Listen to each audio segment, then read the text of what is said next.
You are the epitome of hospitality, aren't you? But not too long ago, your spy nearly killed me. Do you remember the one named Tartuccio? Tartuccio? The short purple fellow? Ha! You're bearing a grudge about something that happened years ago.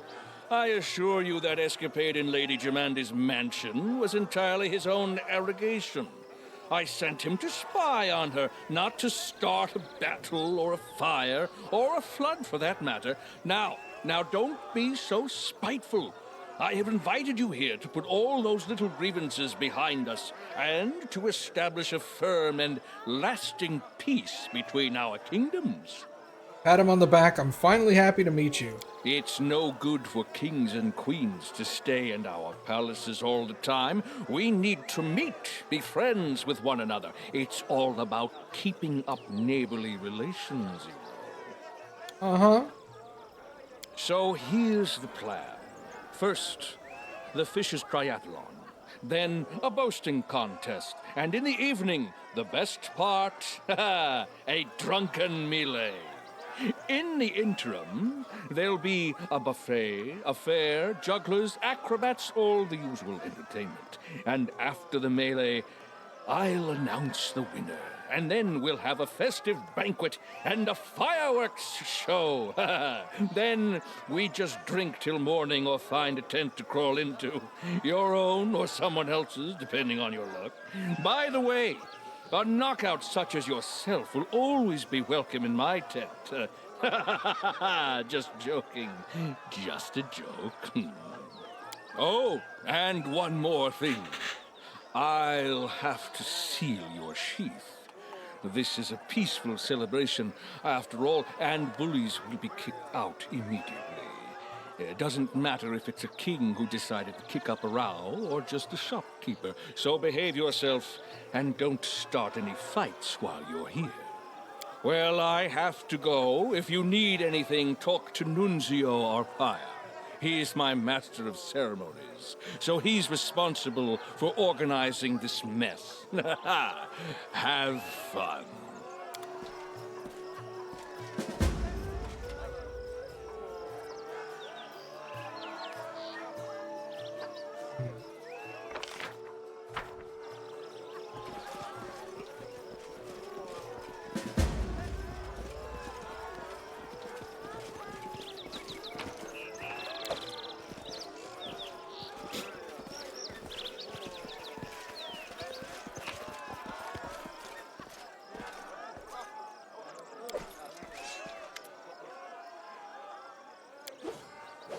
You notice Valerie eyeing one of the blades in the vendor's stall, her eyes shining with almost childlike admiration. She can't seem to tear her eyes away from it. See something interesting? Nothing special, just... See the proof mark on that sword? It belongs to the master who supplied the training swords to my first swordplay instructor. The first sword I ever held had his mark. I shall likely remember the symbol to the day I die. I never thought I would ever see the mark again. Buy the sword for Valerie. He blushes, embarrassed but happy, as she decisively places her hand on yours as you reach for your coin purse. Thank you, but that's completely unnecessary. The swordsmith would not be pleased to know that his work was just lying about when it could be loyally serving someone else. I was happy to remember those days and have a chance to share the memory with you. I rarely do this, probably only with you.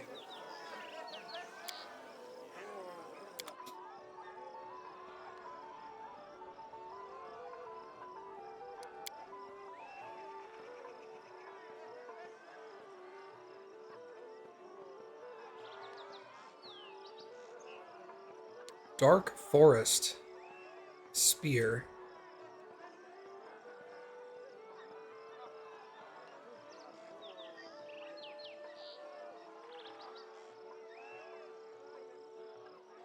Light crossbow +4.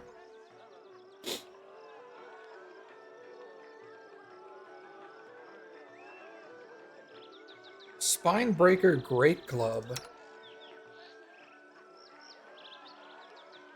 Unholy. Immunity to Bone Shatter and Bone Shaker.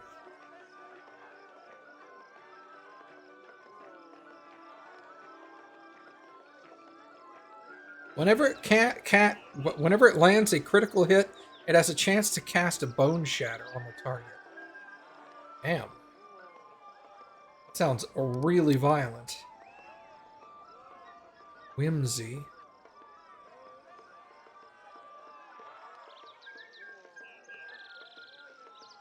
Adamantite full plate +4. Holy crap.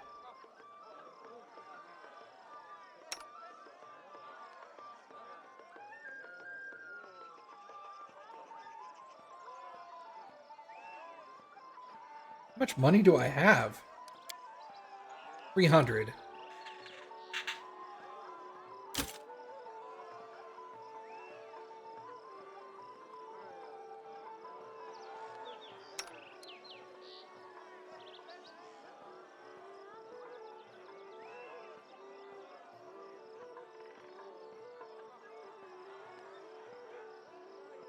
Wow. +3 AC on that? Holy God, there's some good stuff here, dude.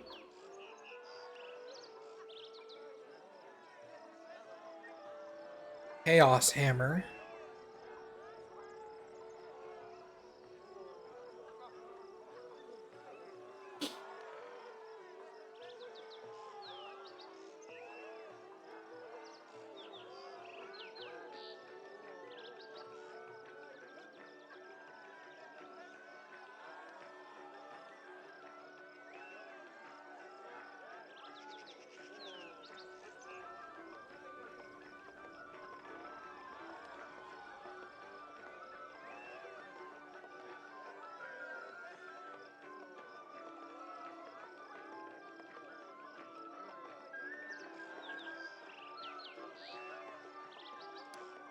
Alright, let's buy all of that. Alright, you're getting that upgraded shield. Whoa, that thing looks awesome.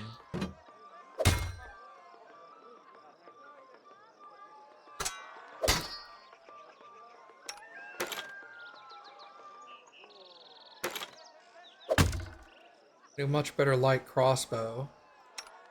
I'll get this better armor.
Roll of Disintegrate, Divine Favor, Divine Power.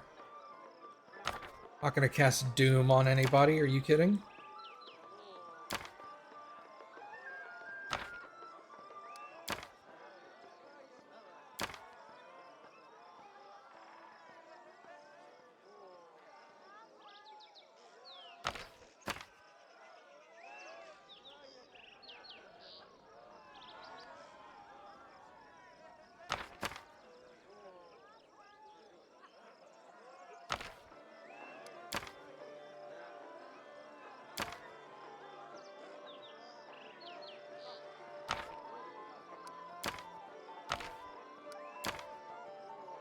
Trying to get some of my money back here.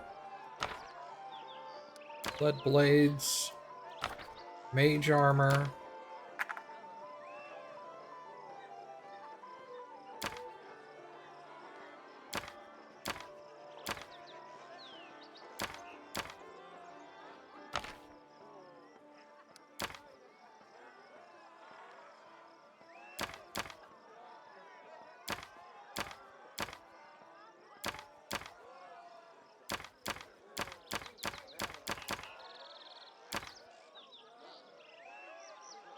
Move sickness.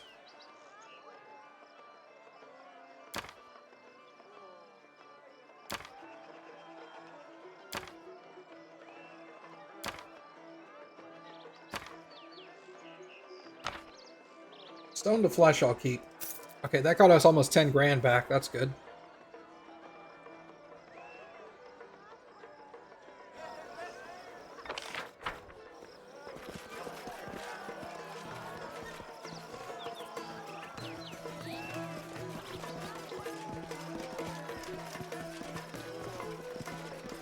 Follow me!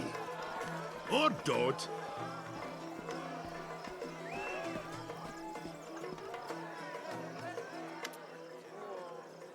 A young man staggers towards you, his expensive doublet wet with wine. As he passes, he brushes his shoulder with you and starts yelling, his breath rank with alcohol. Watch yourself. Who do you think you are, you pig? You trampled on my foot and ruined my doublet. I'm gonna demand satisfaction.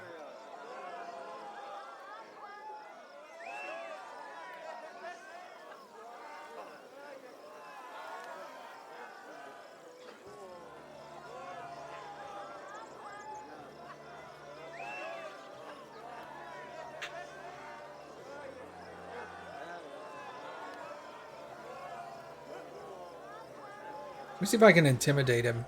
Best not anger me. I've put more people and monsters than you have bottles over the course of the waste of life. Succeeded. Sorry. I confused you for someone else. My mistake. 6,700 experience. That was sick. A lot of XP. Talk to Italia Guitarin.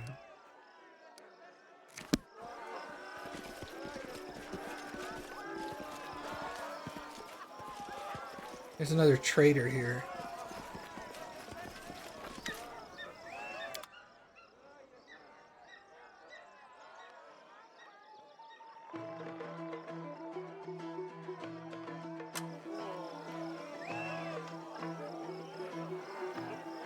Is this guy selling a $370,000 ring? Holy God, $200,000. Belt of physical perfection.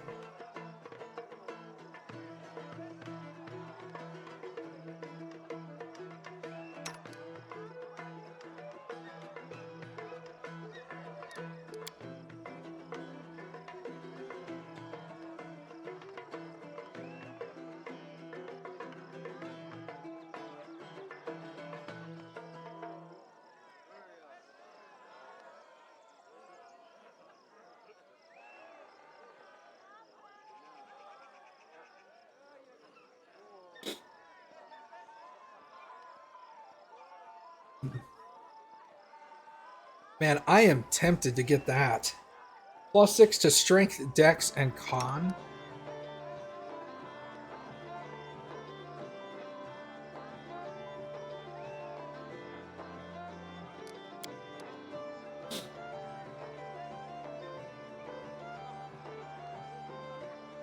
But that would spend nearly all of my money.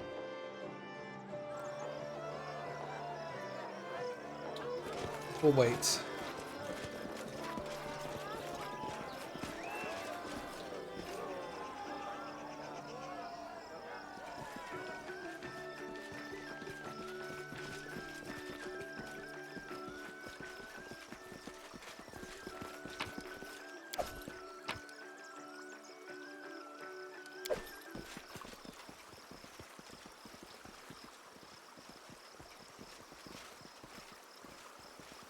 Not that I care.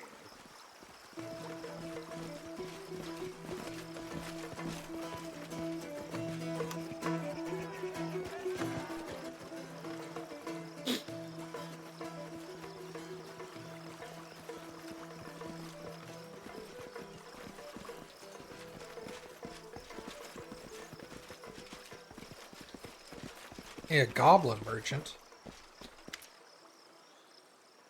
What are you doing here? You know, no? Sellers be where the fair be, no one be calling us. Alright, let me see what you got.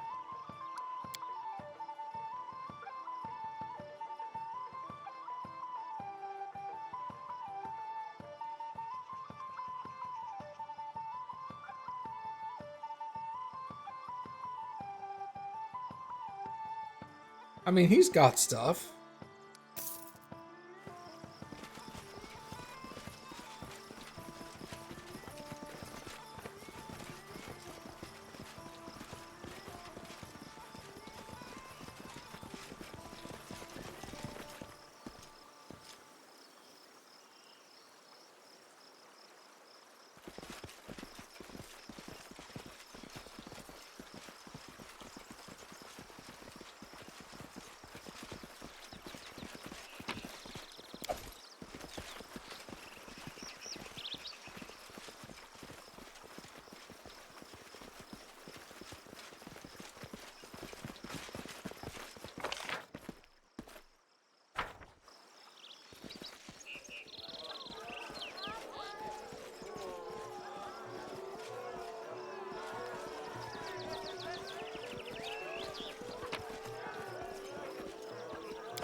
Hey, there's Atalia Guitarin, or whatever.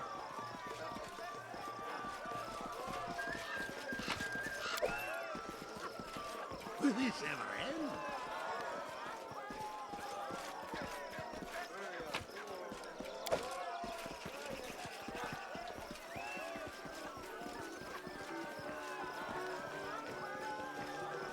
How much longer, I wonder?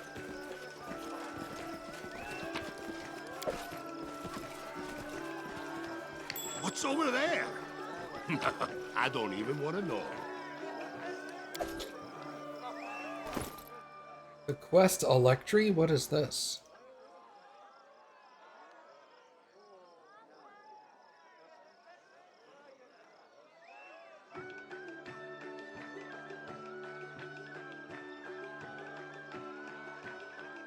How interesting. Every time you rest, you can read a specific chapter.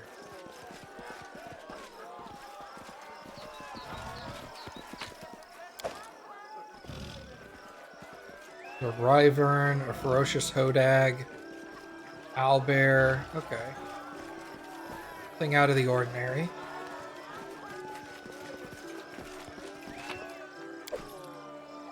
Manticore.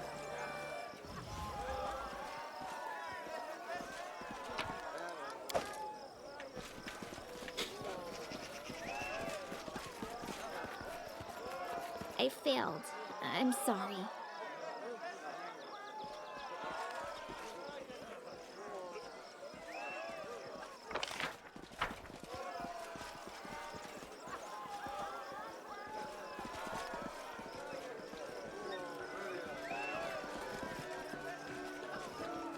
Not that I care.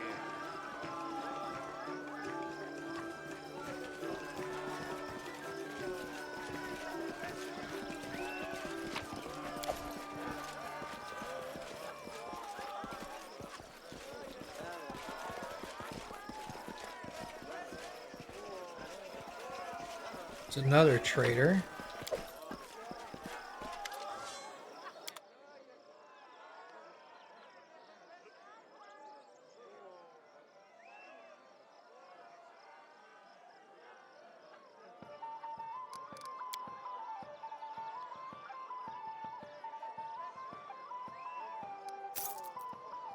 Okay.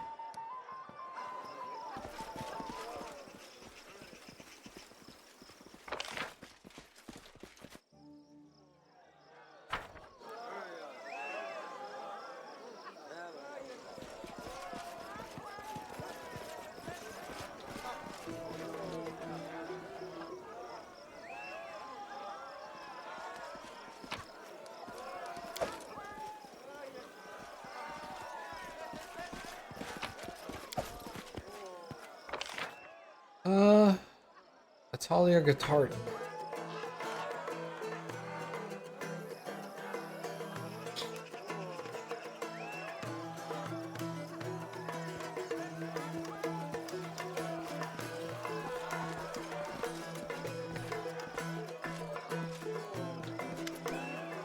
Greetings, Your Highness. I'm Atalia Gatartan, headmaster of the Academy of Grand Arts. Welcome to the tournament. Is this your first time here? I'll be honest, I'm delighted to hear what you've done with the Stolen Lands. Not so long ago, it was little more than a hole in the ground, but you've brought real civilization there. Lindsay has some interesting news for you. Yes, Professor Aelbold found refuge in our capital. And you know what? He's writing his memoirs of his time at the Academy. I'm sure it'll be an entertaining read for everyone in Patax. No, all of Avastan. A book, you say? How brave of him. I hope he doesn't neglect to include the details of his dismissal. What details? What do you mean? Iravetti kicked Professor Aelbold out for just being too smart, didn't he? I'm sure that's exactly how he described it. They called him the Insightful for a reason, after all. Anyway, forgive me, I have no interest in discussing this topic further. If you'd like to exchange idle gossip, I'm sure you can find much more willing and interesting company here. I suspect you know of whom I'm referring. Wow, what a bitch.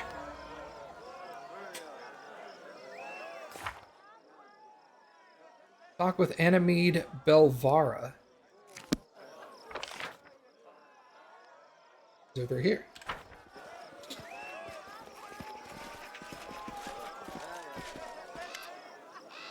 Oh, Thorgrim, our famed Baron. No, excuse me, the King of the Stolen Lands has come to visit us. Such a delight to have you here. Maestro Balvera, well, do you remember me? Ah, Lindsay, of course I remember you. You and your nonsense at the Poetics exam? I hear you have your own publishing house now. I didn't take you for the entrepreneurial sort, but I'm happy you finally found your calling.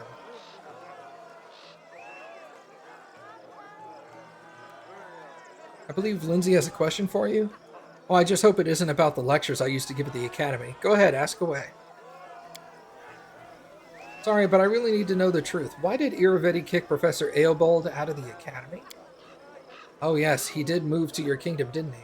I'm curious how he portrayed his dismissal. I bet it was something like a poem in 6 verses recounting the tale of a tyrant ousting a poor but honest scientist for telling the truth. The reality is much more mundane. Iravetti didn't fire Aelbold, Atalia did. And I have to give it to her. This time, unlike most times, she was completely right. What am I hearing? A respected scholar and author of so many books, articles, and memorandums lied? Unbelievable. It can't be.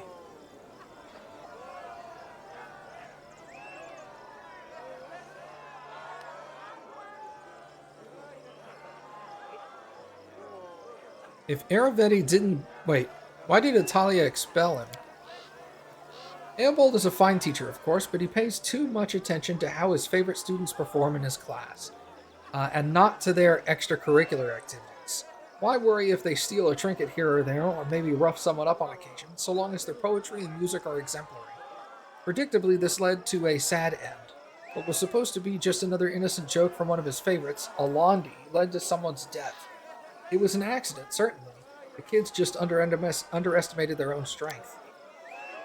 Talia expelled the lot of them, and as always, Aelbold went to stand up for them, but this time he discovered that her patience was not boundless. She blamed him, said that he let his troublemakers run wild, so he could get out of the academy along with them. She told him she wouldn't tolerate any more bullying, even if it was coming from genius students. I understand it's odd to hear "won't tolerate" from Atalia Gatartan, but that's really what happened. Pale, Lindsay looks at Anamede with huge eyes, unable to utter a word.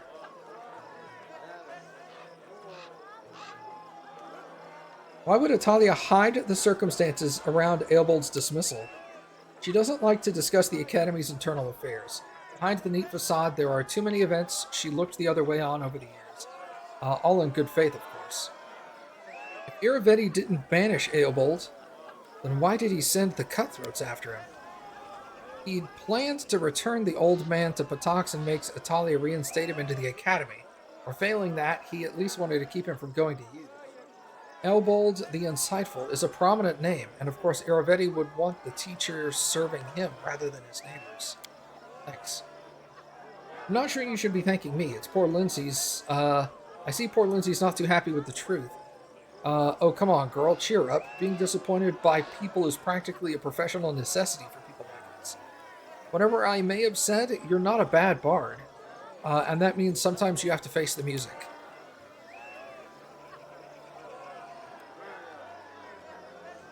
Are the songs that you compose for Iravetti as bold as the ones you sang at my capital?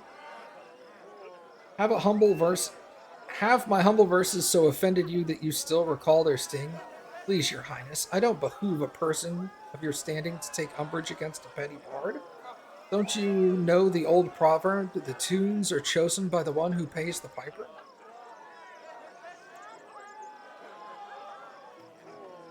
Who might you recommend I meet here? If you're in the mood for pleasant company, you've already met me. And if you're in the mood for some schadenfreude, you should listen to The Whining of Gaspierre Liacenza. His family lost the Patoxian crown in a card game.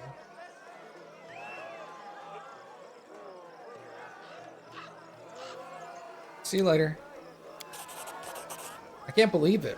Teacher lied to me all this time. I'm gonna learn the truth as soon as we get back to the capital. Talk to Aelbold.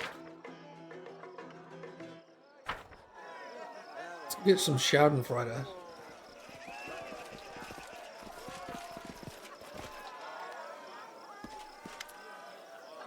My regards, King Thorgrim. Gaspierre at your service? Tell me about yourself. I'm the head of Lacenzia family, and master of what remains of the Iron Fox Trade House. Before Iravetti took the crown, it would have been my family receiving you at our house. Alas, we're simple guests in the celebration now. What caused you to lose influence? It's a dark and sordid story, and I swear I'd give my life to learn the full truth of it. Patox was founded by 4 families and ruled by their 4 trade houses for centuries. We quarreled from time to time, of course, and property didn't always change hands peacefully, but none of us would dream of impinging on another family's lawful rights. And then Iravetti appeared. We underestimated him, thought him nothing more than another adventurer like thousands of others in the region. He held matters quickly and chaotically. With assets running through his fingers faster than chips at a card table. His wealth grew rapidly, but still he wasn't a big fish, for a while at least. He invited representatives from all the trade houses to play cards. No one really knows exactly what happened, but by morning he owned most of their assets, including the crown. They suspected a rigged game and sent representatives to the families to discuss the matter with him, and then a wave of disappearances rolled across the city. My brother, the former kings of Patox, disappeared, along with many other honorable people. Iravetti made it clear that the lives of his hostages would depend on our obedience. He was king, and our wealth and power lay in ruins.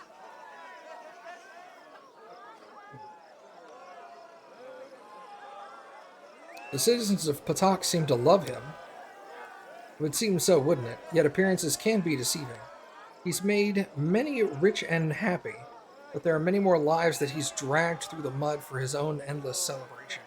Trust me, there are many who would gladly put an end to his rule, but the king has so many spies that everyone's afraid to even discuss it. Ask the head of the Precious Academy what she thinks, or maybe the high priest. You'll see their mouths shut tighter than oyster shells. Thanks.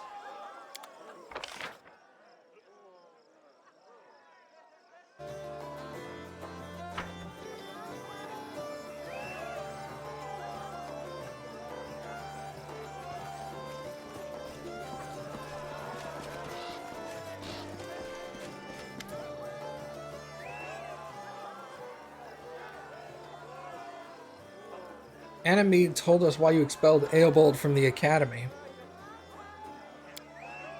I've no interest in that individual, in what that individual told you. Please, let's discuss something else.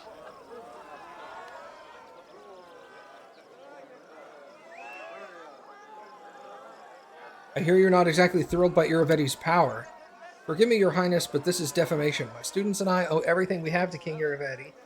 If not for him, the Academy of Grand Arts simply wouldn't even exist.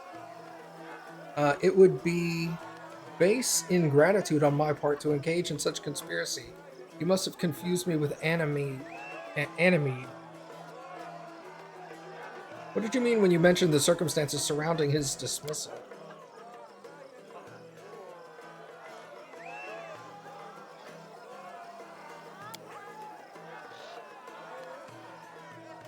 Oh, just splendid. If you ever find time to visit Patox, I'll gladly give you a tour. We're currently holding an exhibition of our graduates' works, though it's a pity that... No, it's fine. Believe me, I have plenty worth coming to see here. I get the impression that something is upsetting you. Oh no, please don't worry. I'm just disappointed that one of our best students, Tribicent of Cordelon, couldn't be here. He could be singing in any capital, but the king chose to send him to some backcountry village called Littletown. Of course, His Highness would never squander talent, so I'm sure we'll hear from him again.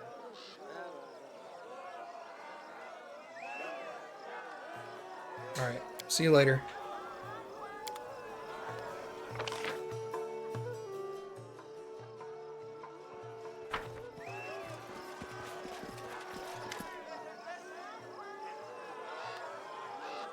I've heard King of Iravetti can be too persistent in his flirtations.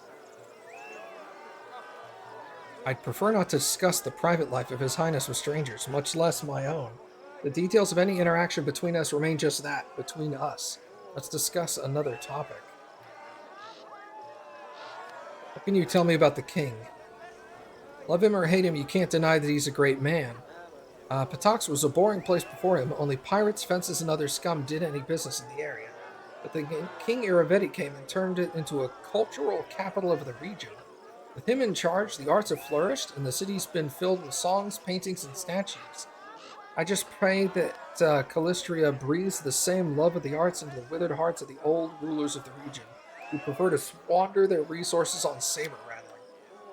Some say that Iravetti doesn't have a taste for the arts. Any successful person gets haters spreading dirty rumors about them. You should hear the things they say about me. Pay it no mind. Our king is a man of exquisite taste with an appreciation for all kinds of art. He's also an unsurpassed singer, a skillful hunter, an excellent horseman, and able to bake fancy breads while juggling daggers. If you begin on this path of singing the praises of superiors, dear, at least use your imagination. Does the king have any enemies? Of course, lots of them. Just like anyone who's accomplished anything in life. Take some of the old trade houses, for example. Liakenza and some others who he stripped of their power. They'd love to see him at the bottom of the river, but even now, in their mutual sorry states, they can't manage to work together. There's also Ursi, captain of the guard, but he was just seething with indignation when the king brought the rules to the city. But who wants to listen to the whinings of failures like them? Iravetti brought a golden age on Patox. Well. And this place sounds like a freaking mess.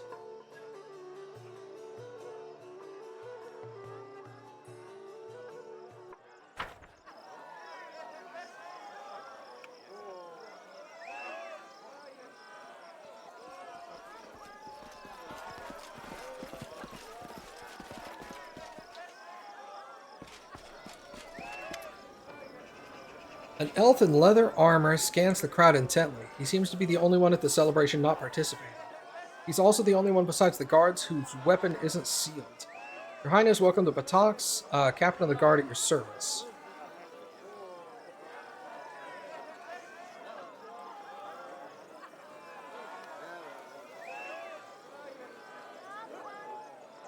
Iravetti seems to have a tight grip on the power over the city. Oh yes, the trading houses hate him, of course. But, well, first and foremost, he has hostages. Second, each of the families is afraid to act alone, but they're all incapable of acting together. Liasenza tried to unite them, but to no avail. And it's probably for the best. Frankly, the last thing we need is combat in the streets. Iravetti can be blamed for many things, but at least he took power quickly and without carnage. Now Iravetti's enemies have nothing to do but sit around like High Priest Dre Yarns, praying for Calistria to send her giant holy wasps down to take her. Let me try diplomacy. I hear you're not pleased with the way Iravetti rules. Not so loud. Iravetti has ears everywhere. But if your highness must know it, so be it. My fellows and I serve the city, not the crown. not the trading houses, not whoever has the biggest purse. The city. This dump we call Patox, and all the poor fools who swarm around it. Former kings understood this.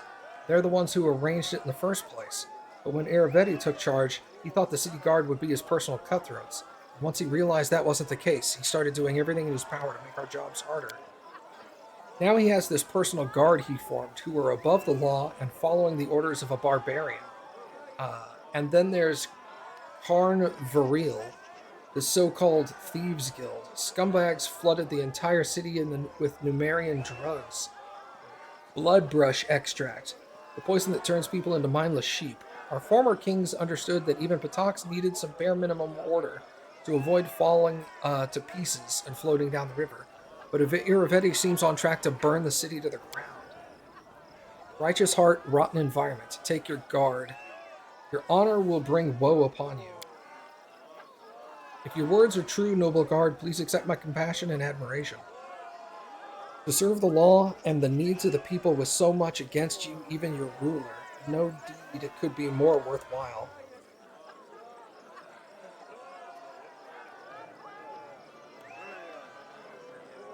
Farewell. Be careful, he says.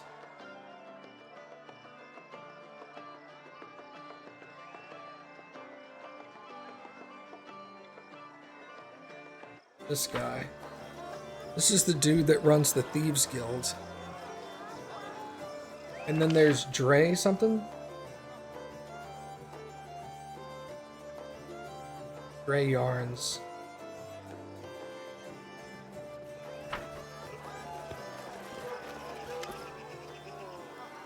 The gnome's yellow bloodshot eyes scan the faces of the room nervously. Noticing you, he grabs for his stealthed sheath. What? Who are you? Oh, it's your Royal Highness. Forgive me, I didn't recognize you. An honor. Truly an honor. I am Karn Viril, simple salesman. What is it you sell? What do you care? Fish and the like.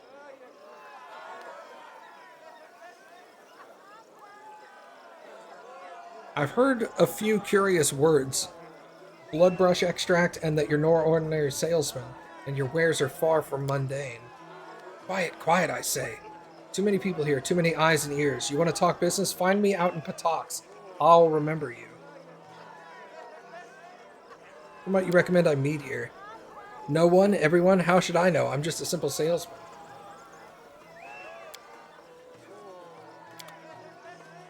So we'll have to talk to him later.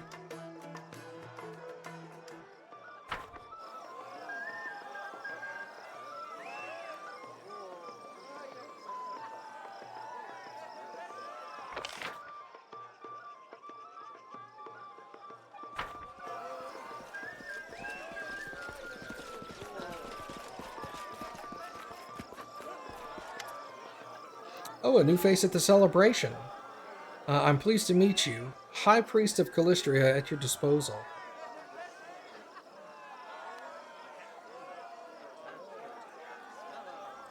Calistria is the goddess of revenge. I'm sure many mention Iravetti in their prayers to her, and probably not the kindest of words.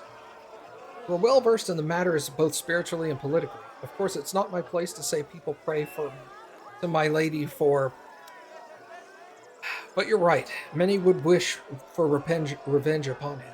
To be honest, our temple has only benefited from his rise to power. Iravetti isn't stingy with his donations, and the celebrations he holds are beyond all praise. The king himself, though, his exorbitant pride is irritating. Calistria dislikes those who place themselves above the gods, and I wouldn't be surprised if she teaches him a lesson sooner or later. That I could deal with, though. There is something else I find harder to tolerate. See, the goddess patronizes bodily love, but only that given voluntarily. It is sometimes difficult for me to protect our young priests and priestesses from his unsolicited attentions. I fear to imagine how hard it must be for our beautiful Anemede or Atalia, or what Atalia Gitarin must deal with. The king is said to often mistake the academy for his personal harem.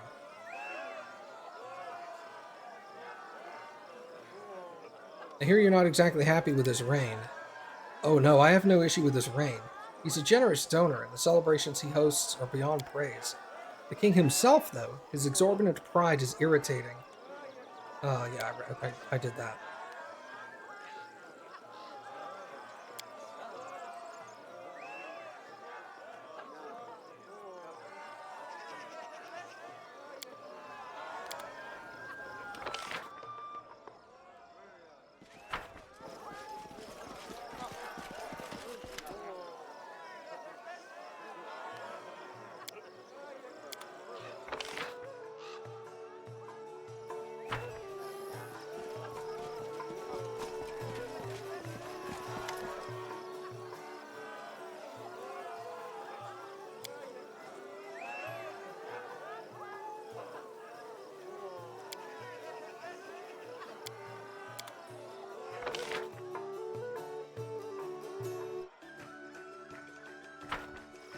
Let's go talk to this guy. Nobody's told me to talk to him yet.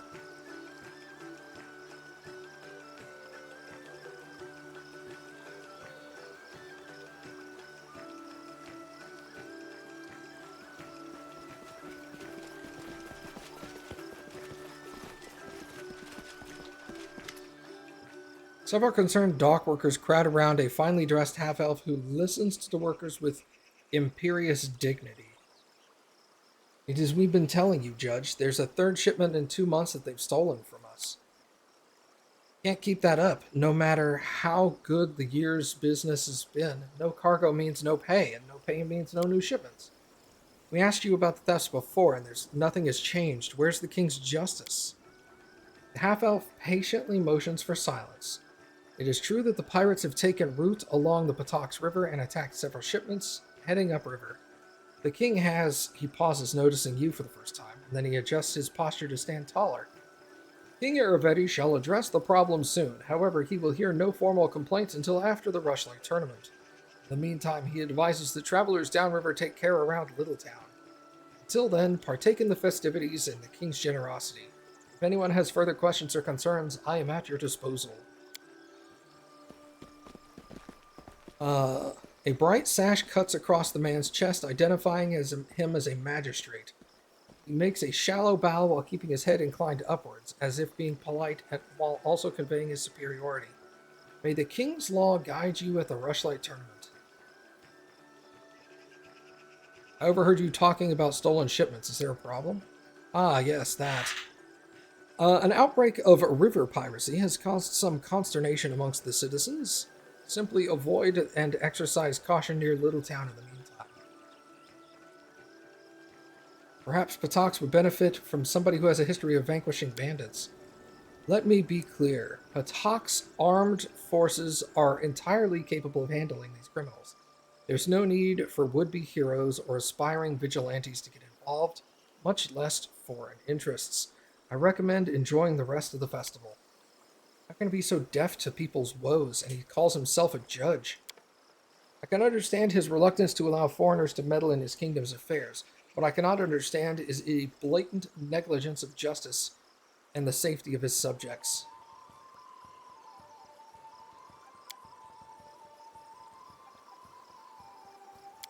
Alright, I'm getting out of here. Very weird.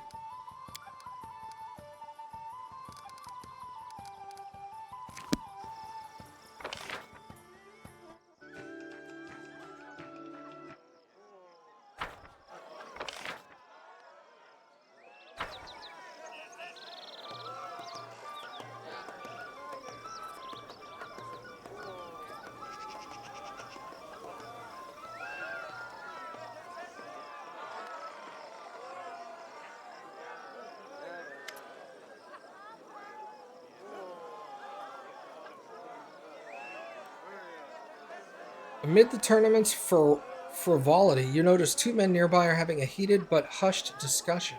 One wears flashing clothing of fit for an entertainer, whereas the other wears steel armor and the red cloak of a Patox guard. It's difficult to hear what they're saying.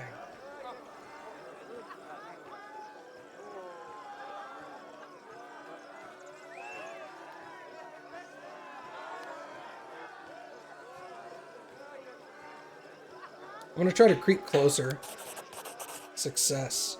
Although the two huddle near each other, their voices only occasionally rising above the ambient laughter and music, you are able to You're able to overhear the rest of their conversation. I don't know quite what you're up to, Aymar, but I know that look. You're planning something dangerous. This isn't the time. You know he's become harsher about. Look around you, Talwyn. This celebration, it's more than blood and sport to cover for the ongoing troubles, and we've both helped the shepherd it along. This isn't the future we had planned for, but it's the one that fates have dealt us. Can we really stand by?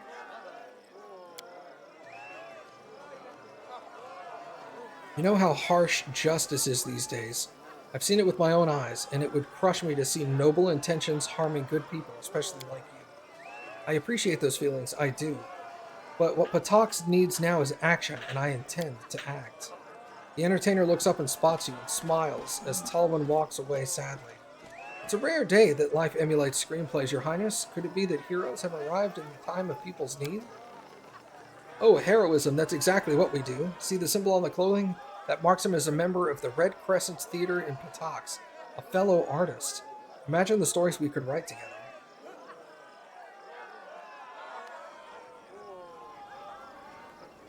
What seems to be the problem?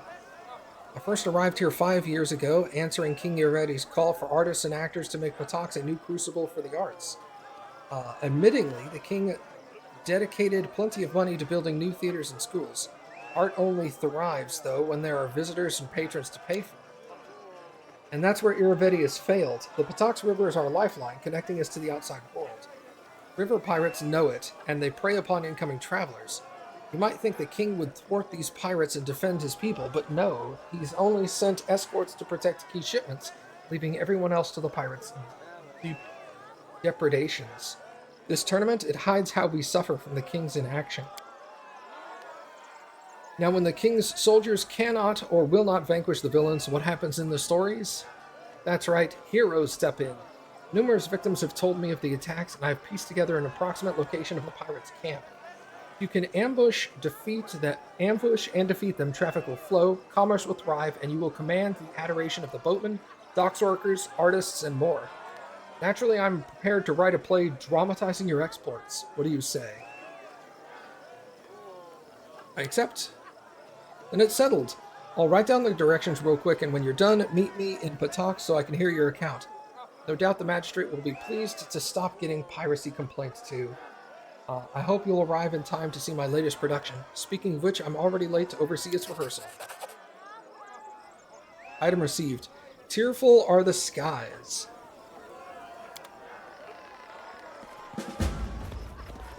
Interesting.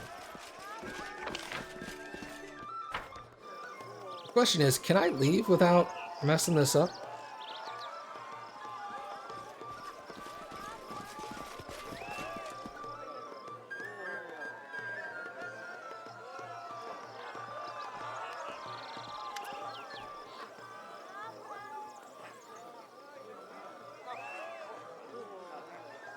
Stay at the tournament. Okay.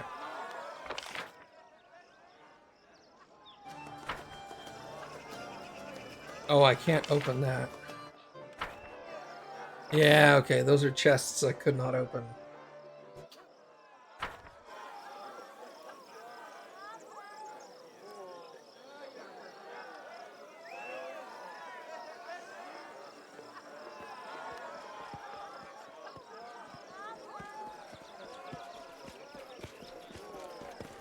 Will this ever end?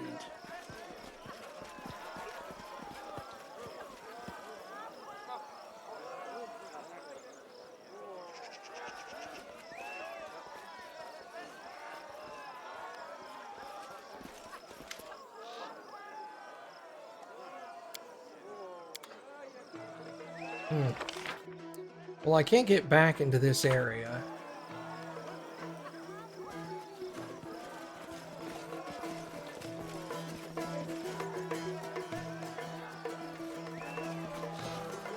Not that I care.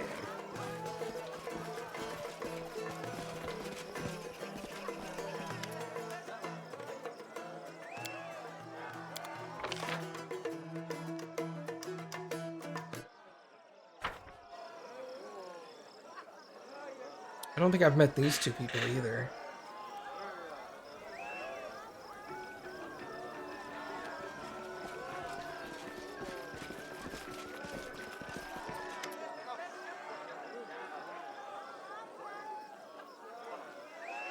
Since your last encounter, Stefano Moscani has put on a little weight and his appearance has become even more festive.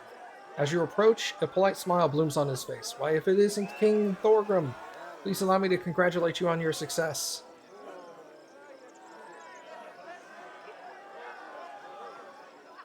So we meet again and not on the battlefield, assuming this tournament isn't a trap, of course. Of course it's not. It may be hard to believe, but King Iravetti's intentions are quite honest this time, trust me. He'll make a move sooner or later, but for now, he's invited you for the chance to see a new rival with his own eyes. I'll let you in on our little secret. He actually thinks very highly of you. So Iravetti considers me a rival. I didn't think I'd given him a cause for a feud. The unfortunate reality is that your very existence, along with the strength of your kingdom has acquired, is cause enough. What would happen if you were to join with Myvan against Patox? Or perhaps you might seek to extend your lands west and not stop at the border. What if merchants of Brevoy began traveling through your lands, bypassing Patox entirely? And of course, most importantly, the most important question, do you sit securely on your throne, or does Patox stand a chance of expanding east? At least you're honest. I appreciate the warning. Think nothing of it. I have great interest in seeing how events will unfold. This isn't the first year for the tournament being held. Why was I just invited this time? I mean no offense when I say this, but both you and your state were frankly inconsequential. Not significant enough for our attention, but your victory at Brevoy's border and your subsequent coronation changed all that. In truth, King Iravetti only invites those he's identified as worthy rivals. Farewell. Trader, Karn, I've talked to him. There's another trader there.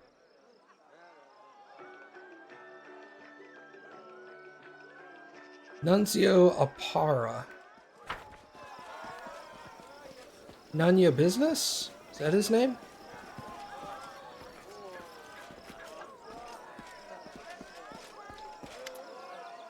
Your Royal Highness, welcome to the Rushlight Tournament. My name is Nunzio Arpaia, and I have the honor of being His Highness King Iravetti's Master of Ceremonies. You could say the organization of this tournament rests upon my shoulders. If you need anything, I'm at your disposal.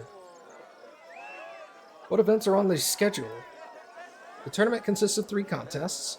First, the participants will display their strength and dexterity in the Fisher's Triathlon, a tribute to local crafts and trades, so to speak. Then we'll be measuring competitors' wits in the boasting contest.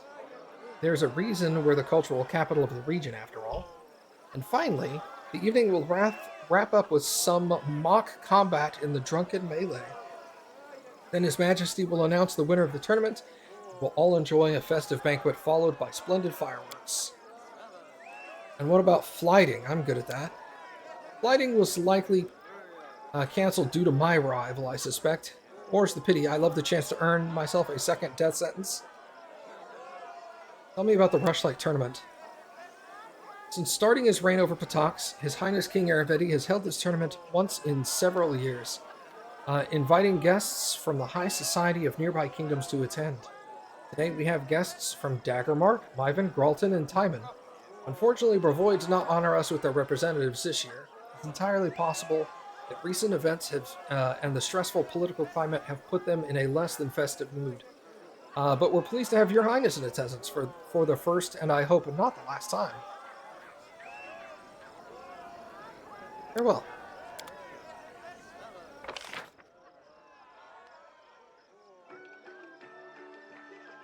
I'm gonna double check this trader. Man, I am so tempted to spend that 200 grand too.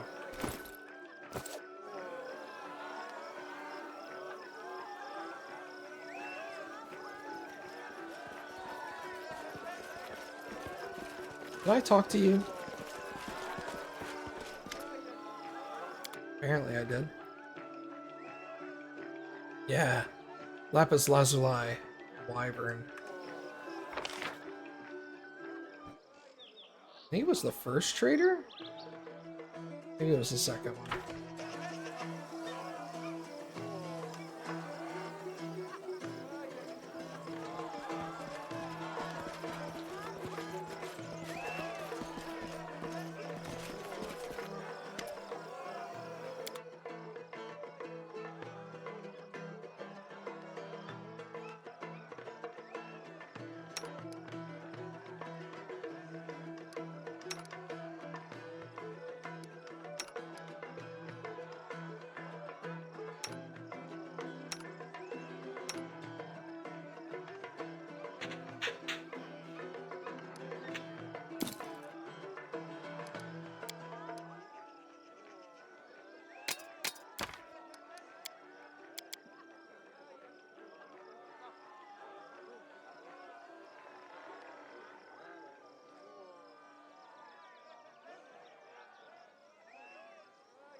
Man.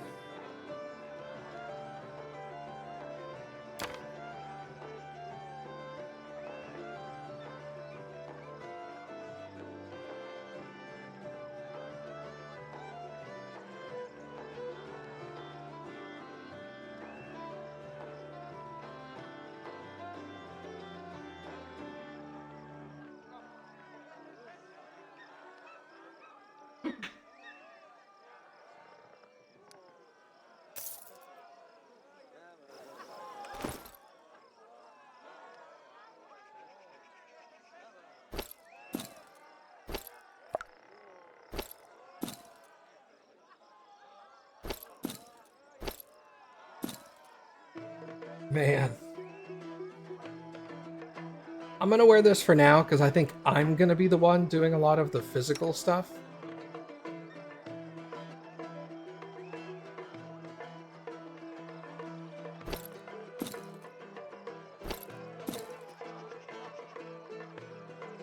Strength and Dex 4.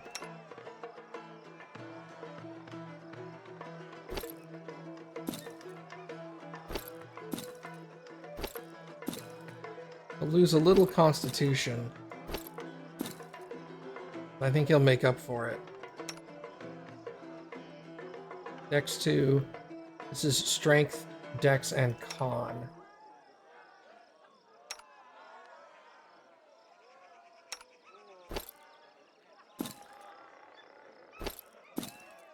Her strength doesn't change. But her constitution, her dex does. No, her constitution does. Sorry, I'm stupid.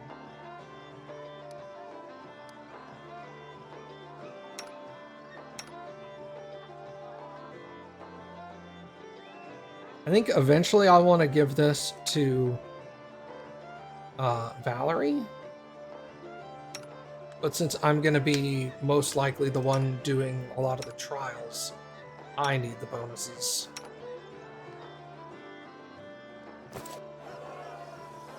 Okay. That's just a straight up dex belt now.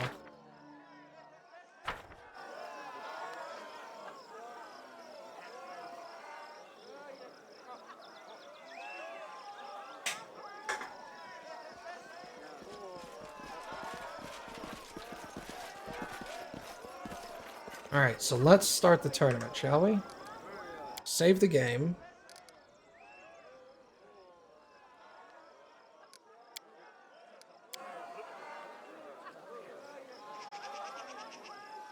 Okay. So this is the perfect time to stop for tonight.